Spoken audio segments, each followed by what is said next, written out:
Shalom, salam sejahtera bagi kita semua. Kita patut bersyukur oleh karena pada kesempatan ini saya akan membagikan firman Tuhan. Sebelum saya memberikan firman Tuhan saat ini, terlebih dahulu kita berdoa untuk mengundang Roh Kudus di dalam hati kita masing-masing. Kita berdoa. Maha besar Bapa di surga, pada kesempatan ini Tuhan, hamba-Mu akan berbicara melalui firman-Mu. Biarlah melalui firman-Mu ini, hamba-Mu diberikan Roh Kudus-Mu sehingga boleh menyampaikan sesuai dengan kehendak-Mu. Terima kasih ya Tuhan, pada kesempatan ini, ampuni kami, di dalam nama Yesus kami berdoa. Amin. Baik saudara-saudaraku di dalam kasih Yesus Kristus, pada kesempatan ini saya akan menyampaikan firman Tuhan. Manusia saat ini mempunyai semua masalah. Dan pada saat ini, firman Tuhan yang saya akan sampaikan adalah mengapa Tuhan mengizinkan masalah menghampiri kita.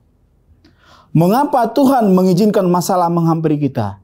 Siapapun manusia pernah mengalami apa? Masalah. Nah, sekarang bagaimana masalah-masalah ini boleh menjadi berkat bagi kita? Nah, pada saat ini firman Tuhan yang saya akan sampaikan adalah kenapa Tuhan mengizinkan masalah menghampiri kita. Saudaraku yang kekasih di dalam Yesus Kristus, ada sebuah kisah nyata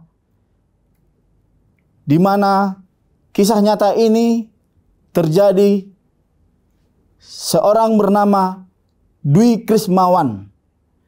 Dwi Krismawan ini mempunyai suatu impian dan cita-cita menjadi seorang pilot.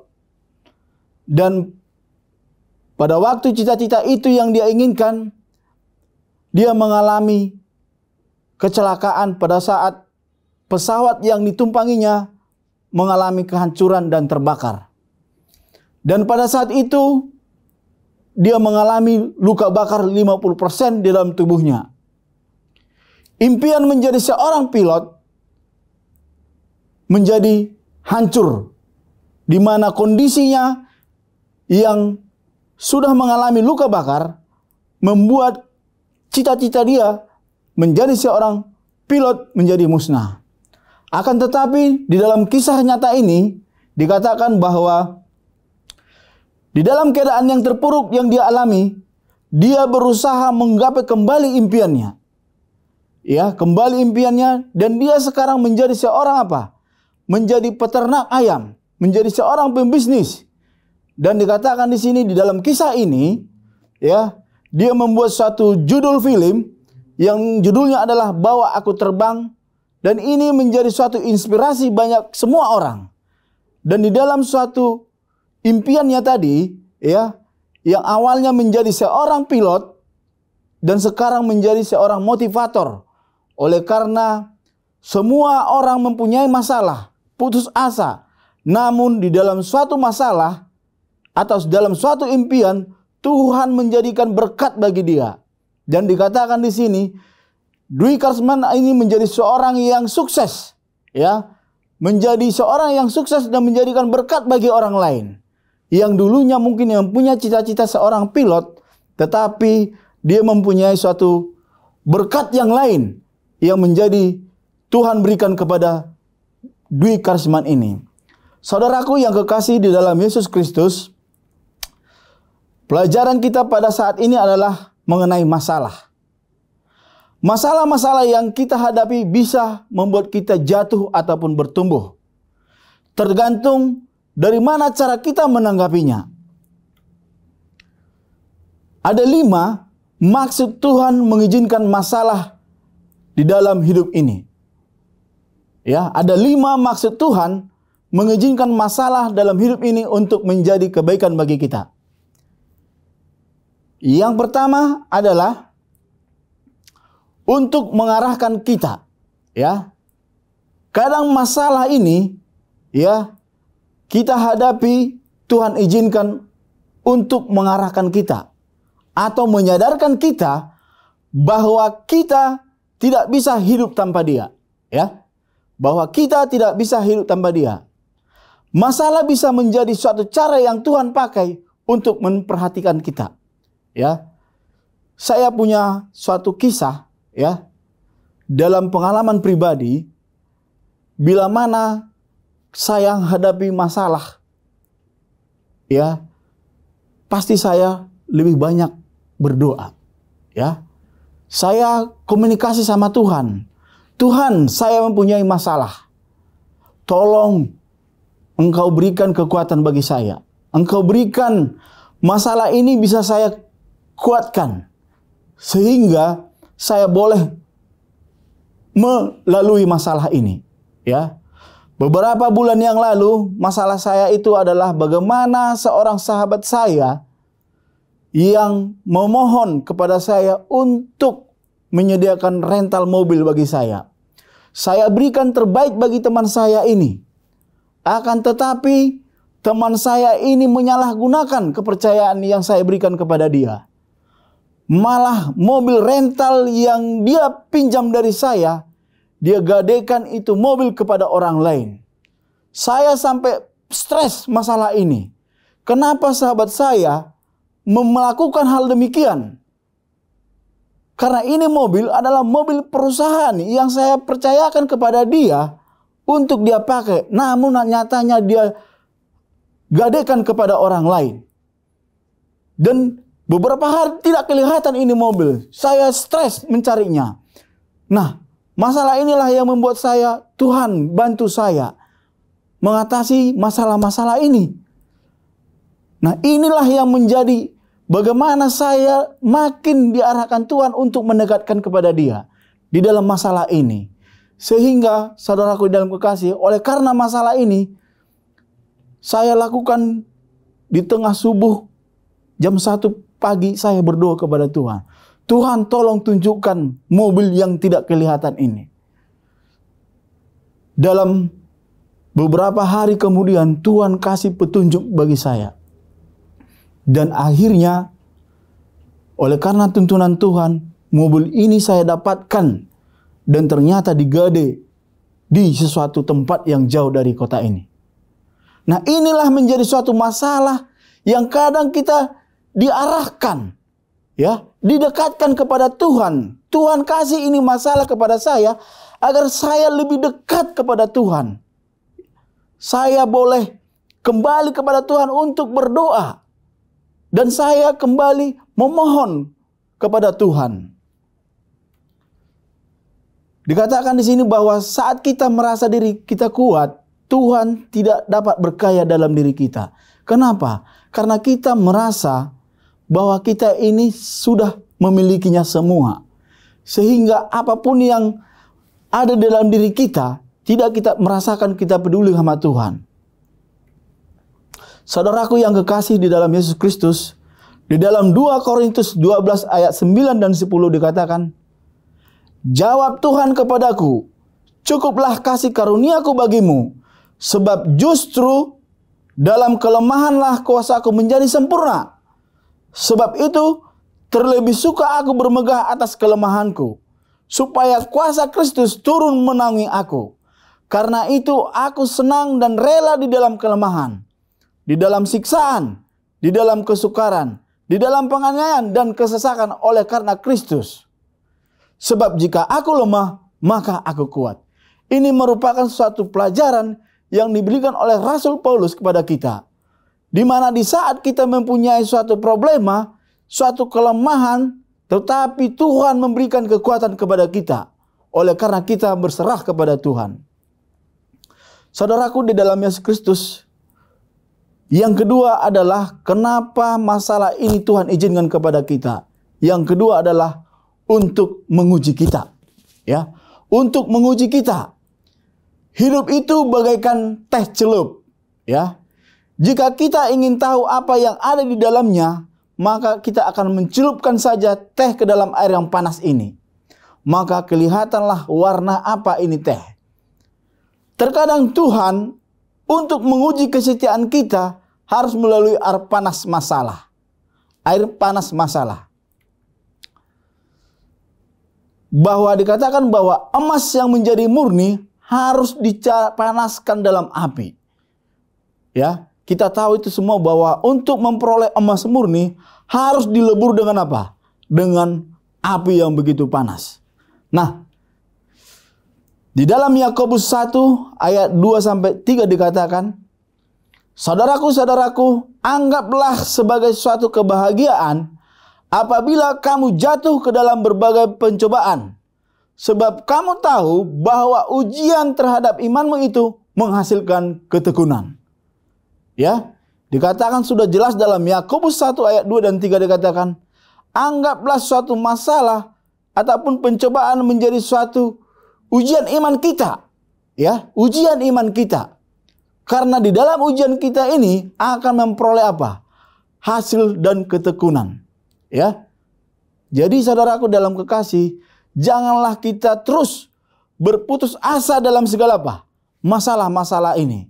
Ya. Ini merupakan suatu apa? Ujian bagi kita. Ya. Dan yang ketiga adalah untuk mengoreksi kita. Untuk mengoreksi kita. Waktu kecil, orang tua kita mengajarkan kita untuk tidak boleh menyentuh setrika yang panas.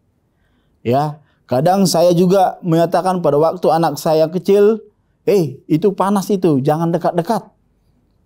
Nah, akan tetapi kadang-kadang anak ini merasa ingin tahu apa sih yang dikatakan orang tua ini, sehingga dikatakan kita baru tahu benar-benar belajar kalau kita sudah menyentuh itu apa? Setrika itu panas. Ya.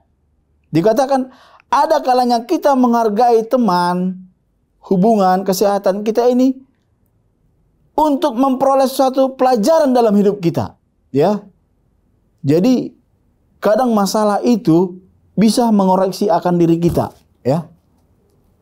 Mengoreksi diri kita. Salah satu contohnya adalah pada waktu kita misalnya mengalami kurang sehat, mengalami penyakit, tentu menjadi suatu masalah dalam kehidupan kita. Ya, masalah. Saya satu contoh adalah bahwa istri saya mempunyai penyakit yang mungkin wanita pernah alami ini. Nah, di dalam kondisi yang dia alami ini, dia boleh mengoreksi dirinya. Apa yang harus boleh saya makan di dalam tubuh saya ini? Sehingga saya untuk memperoleh apa? Kesehatan yang sempurna. Akan tetapi sebelum dia mengetahui semua ini, ya, merasa bahwa masalah ini datang sama dia, terbebani sangat sekali. Dia sangat stres dengan apa? Hal yang dia alami. Tuhan, kenapa penyakit ini boleh datang kepada saya? Kenapa ini terjadi kepada saya? Namun saya bilang menguatkan kepada dia, Tuhan memberikan suatu masalah kepada kita. Hal ini dapat mengoreksi diri kita. Mengoreksi diri kita, menjaga kita. Sehingga kita tidak melampaui hal-hal apa yang kita lakukan dalam diri kita. Ya, sehingga dari pola makan dia boleh mengurangi. Yang dulunya makannya banyak, sekarang apa? Sedikit. Inilah yang menjadi apa? Mengoreksi dirinya. Ya. Jadi dikatakan masalah ini boleh menjadi koreksi dalam diri kita. Itu yang ketiga. Di dalam Mazmur 119 ayat 71 dikatakan bahwa aku tertindas itu baik bagiku, supaya aku belajar ketetapan-ketetapanmu. Nah, inilah yang menjadi menguatkan kita, dikatakan bahwa aku tertindas itu baik bagiku, supaya aku belajar akan ketetapan-ketetapanmu. Nah, inilah yang membuat suatu kita menjadi suatu kekuatan bagi kita, bahwa suatu masalah ini menjadi pelajaran bagi apa? Kehidupan kita. Dan yang selanjutnya adalah, yang keempat adalah untuk melindungi kita. Untuk melindungi kita. Suatu masalah bisa menjadi berkat dan membawa kita terhindar dari bahaya. Ya, suatu masalah bisa menjadi berkat dan membawa kita terhindar dari bahaya. Ada sebuah kisah keluarga, ya, di mana keluarga Bapak Agus Setiawan mengalami masalah. Mereka mengalami usaha, ya, terbakar usahanya. Akan tetapi bagi keluarga ini saat itu mempunyai yang cukup besar masalahnya. Oleh karena mereka mengalami usaha yang hancur pada saat itu. Tetapi di dalam masalah itu mereka harus pindah dari lokasi yang mereka usaha tadinya. Sehingga dikatakan di sini beberapa hari, beberapa tahun kemudian dalam lokasi mereka terjadi apa? Lumpur ataupun terjadi lumpur lapindo di dalam daerah mereka. Ya. Bahwa semua bangunan ruko yang dulunya mereka tinggali itu tenggelam semua, ya. Tetapi ini menjadi suatu berkat bagi keluarga ini, yang kadang kita tidak tahu akan terjadi apa di hari esoknya, ya. Mereka pindah dari tempat mereka karena kebakaran tadi, mereka pindah ke suatu tempat. Namun beberapa bulan kemudian tempat mereka itu tergenang dengan apa? Lumpur lapindo. Tuhan memberikan suatu amaran ataupun suatu masalah bagi keluarga ini agar mereka pindah dari tempat itu, supaya mereka terhindar dari apa? Bencana tadi. Ya, bencana tadi, sehingga keluarga ini boleh selamat dan mereka sudah pindah sebelumnya. Nah, dikatakan di dalam Kejadian 50 ayat 20, memang kamu telah mereka yang jahat terhadap aku, tetapi Allah telah mereka-rekanya untuk kebaikan. Kadangkala kita ini mereka-reka terjadi sama kita. Kenapa Allah berikan ini kepada kita? Padahal Tuhan memberikan itu untuk menjadi kebaikan bagi apa? Kehidupan kita. Memang secara kasat mata kita tidak bisa melihat ke depannya. Tetapi Tuhan tahu apa yang akan terjadi di kemudian hari. Seperti keluarga Bapak Agus tadi. Usaha yang terbakar tadi, mereka sangat punya masalah yang cukup besar. Hancur usahanya. Namun Tuhan izinkan mereka harus pindah ke tempat lain untuk apa? Berusaha tempat lain. Namun beberapa hari kemudiannya tempat itu apa? Kena bencana. Tuhan kasih perlindungan bagi mereka untuk apa? Untuk pindah dari tempat itu. Namun kita sudah menyangkal bahwa Tuhan telah memberikan apa? Memberikan bencana bagi kita. Nah, itulah yang menjadi bahwa kita tidak tahu bahwa Tuhan memberikan berkat bagi kita. Ada sebuah kisah yang mungkin kita tidak asing lagi, ya. Yusuf, di mana dia dibenci oleh apa? Saudara-saudaranya. Dia dibuang ke dalam sumur dan juga dia dijual kepada orang lain. Namun Yusuf tetap apa? Bersyukur dalam kondisi apapun yang dia alami. Di hari kemudian harinya, Yusuf menjadi berkat bagi apa? Bagi keluarganya. Berkat bagi keluarganya. Demikian juga kita, ya. Terkadang kita tidak tahu bahwa hal apa yang terjadi dalam apa? Kehidupan kita ini. Kita sudah mengutuki Tuhan. Tuhan, kenapa ini terjadi? Kenapa ini bisa terjadi bagi saya? Ya, seperti masalah yang pernah saya hadapi. Hilang mobil rental. Akhirnya saya apa? Lebih lagi mendekatkan kepada Tuhan. Karena Tuhan menginginkan saya itu apa? Lebih dekat. Tuhan kasih ini masalah supaya itu saya lebih dekat kepada Tuhan. Kamu ini ingat saya bahwa sayalah yang memberikan apa? Semuanya ini. Ya.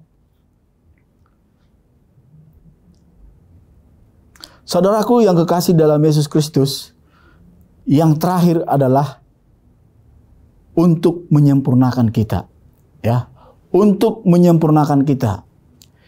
Jika kita menanggapi masalah dengan cara dan pandangan yang benar, masalah tersebut bisa membentuk kita.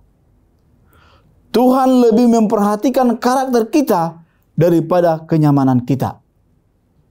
Hanya hubungan kita dengan Tuhan yang akan kita bawa sampai kekal. Ya. Di dalam Roma 5 ayat 3 dan 4 dikatakan, kita malah bermegah dalam kesengsaraan kita, karena kita tahu bahwa kesengsaraan itu menimbulkan ketekunan, dan ketekunan menimbulkan tahan uji, dan tahan uji menimbulkan pengharapan, dan pengharapan tidak mengecewakan. Ya. Di dalam Roma 5 ayat 3 dan 4 sudah jelas dikatakan bahwa kesengsaraan itu akan menimbulkan apa? Tahan uji. Masalah yang kita hadapi itu akan menambah uji. Ya. Dikatakan karena menimbulkan, kita bisa tahan uji oleh karena apa? Banyak masalah-masalah yang kita sudah hadapi, sehingga lambat laun apa masalah-masalah yang kita hadapi sudah terbentuk apa? Jiwa kita, terbentuk kekuatan kita. Karena apa? Karena kita sudah dibarengi dengan apa? Masalah-masalah, dan kita selalu apa? Berharap kepada Tuhan. Ya. Jadi semua masalah, ya, seperti yang dikatakan tadi, masalah ini dapat menyempurnakan kita. Bagaimana kita menanggapi masalah ini dengan cara pandangan yang benar. Karena dengan pandangan yang benar, itu akan membentuk kita. Ya. Jangan memberikan opini negatif dulu terhadap apa? Suatu masalah. Ya. Jangan mengandalkan negatif dulu suatu masalah. Dikatakan di sini, burung elang dan anaknya. Hadiah terbesar yang dapat diberikan oleh induk elang pada anaknya bukanlah serpihan-serpihan makanan pagi. Bukan pula dengan eraman hangat di malam-malam yang dingin. Namun, ketika mereka melemparkan anak-anak itu dari tebing yang tinggi, anak-anak elang itu menganggap induk mereka sungguh keterlaluan. Menjerit ketakutan, matilah aku. Inilah prinsip anak-anak elang ini awalnya. Namun sesaat kemudian bukan kematian yang anak elang ini itu terima, namun kesejatian diri mereka sebagai elang, yaitu terbang dengan apa? Tinggi. Ya. Jadi ini merupakan suatu perumpamaan, ya. Burung elang, di mana dikatakan bahwa hadiah yang terbesar yang mereka berikan kepada anaknya adalah bukan makanan yang diberikan kepada anaknya, tetapi dikatakan di saat mereka membawa anak-anak mereka tinggi dan melepaskan mereka dari ketinggian itu. Namun pada umumnya, kadang-kadang anak-anak ini merasa bahwa matilah aku karena kami dijatuhkan dari ketinggian itu. Namun apa hasilnya? Bahwa mereka menemukan kesejatian diri mereka sebagai apa? Burung elang yang bisa terbang dengan tinggi. Demikian juga dengan kita. Ya, kadang masalah yang cukup besar yang kita hadapi, ya, kita sudah mengutuki Tuhan. Tuhan, Engkau sudah memberikan apa? Kutukan bagi saya. Sudah memberikan masalah bagi saya. Akan tetapi, kita tidak tahu di dalam masalah kita ini bisa memberikan suatu apa? Kesempurnaan iman kita. Bisa dapat menguatkan iman kita. Sebagai apa? Sebagai Kristen, kita boleh menghadapi semua masalah yang ada di hidup ini. Kita andalkan apa? Tuhan kita. Sehingga menyempurnakan apa? Iman kita, saudaraku yang kekasih. Dikatakan, jika Anda menghadapi masalah, yang pertama, jangan pernah menyalahkan Tuhan. Inilah hal-hal yang sering kita lakukan. Jika kita menghadapi masalah, langsung kita mengapa? Menyalahkan Tuhan. Tuhan, Kau tidak adil bagi saya. Engkau sudah apa? Memberikan masalah yang begitu banyak kepada saya. Itu yang pertama. Kita sering apa? Menyalahkan Tuhan. Yang kedua, ingatlah Penderitaan itu ringan karena Allah tidak pernah mengizinkan pencobaan melampaui kekuatan kita. Tuhan sudah tahu bahwa kita ini kuat untuk mendapatkan suatu masalah itu. Jadi kita jangan pernah apa? Takut akan apa? Masalah. Yang ketiga adalah jangan pernah memperhatikan hal-hal yang kelihatan, melainkan yang tidak kelihatan. Yang kelihatan sementara, tetapi yang tidak kelihatan itu kekal sampai selama-lamanya. Ya. Sama seperti kisah tadi. Sementara yang kelihatan sudah banyak kerugian, akan tetapi dia tidak tahu esoknya mereka memperoleh kehidupan yang apa? Yang selamanya. Mereka terhindar dari apa? Dari nyawa yang terancam. Nah, terkadang kita melihat hanya di kasat mata kita sendiri. Padahal Tuhan sudah memberikan sesuatu apa? Yang baik bagi kita. Jika Anda menghadapi ujian, berarti Anda dan bukan umat yang biasa-biasa saja. Tetapi Anda sedang dipersiapkan menjadi umat yang khusus. Nah, ujian yang kita hadapi adalah bagaimana kita sebagai umat Tuhan yang bukan umat Tuhan yang biasa saja. Tetapi umat yang khusus yang dapat apa? Yang mendapat menghadapi semua masalah. Kita tahu seorang tentara itu, yaitu Kopassus, ya, itu banyak diberikan ujian. Di tengah laut, di hutan, semua dihadapi apa?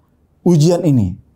Namun, untuk memperoleh sebagai Kopassus itu bukan hal yang mudah. Dia harus menghadapi apa? Rintangan dan masalah yang dia apa? Di lapangan itu. Ya, itulah susahnya menjadi apa? Sebuah prajurit yang apa? Yang khusus. Ya. Tuhan juga memberikan ujian kepada kita karena kita menjadi umat yang khusus. Ya. Umat yang khusus yang Tuhan sudah apa? Bentuk bagi kita, diri kita. Ya.